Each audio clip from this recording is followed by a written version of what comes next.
এখানে triangular muscle ছিল, সেটা হচ্ছে আমাদের ট্রাপিজিয়াস মাসেল। এটা মাসেলটা কাটা পড়াতে এখানে শুধু এইটুকু আছে। আর এরপর আমরা ব্রাকিওসেফালিকাস, এই মাসেলটা হচ্ছে আমাদের ব্রাকিওসেফালিকাস মাসেল। ব্রাকিওসেফালিকাসের ঠিক পাশে এখানে কাটা পড়ছে কিছু অংশ, এখানে একটা মাসেল এরকম লং ডিরেকশনে নামতেছে, সেইটার নাম হচ্ছে স্টার্নোসেফালিকাস।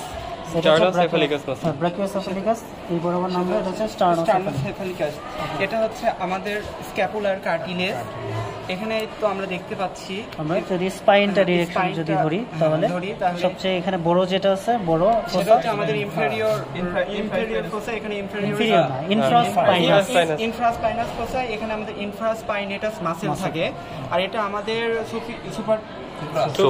সুপ্রাস্পাইনেটাস মাসেল থাকে এই সুপ্রাস্পাইনাস ফোসাতে। ওকে, আমরা এটা যদি মাসেল স্ক্যাপুলাটা শেষ করি, স্ক্যাপুলাটা এটা হচ্ছে ল্যাটারাল ভিউ। আমরা যদি এটা মিডিয়াল ভিউ, যদি বডির দিকে যেটা থাকে মিডিয়াল ভিউ যদি চিন্তা করি, তাহলে এখানে স্ক্যাপুলার সাবস্ক্যাপুলার ফোসা আছে। সাবস্ক্যাপুলার ফোসাতে সাবস্ক্যাপুলারিস মাসল আমরা এখানে পাবো। ওকে, এরপরে এখানে আরেকটা মাসল আছে, সেই মাসলটা হচ্ছে এখানে আমরা কি জানি, এখান থেকে স্ক্যাপুলার সাথে হিউমেরাস নামছে।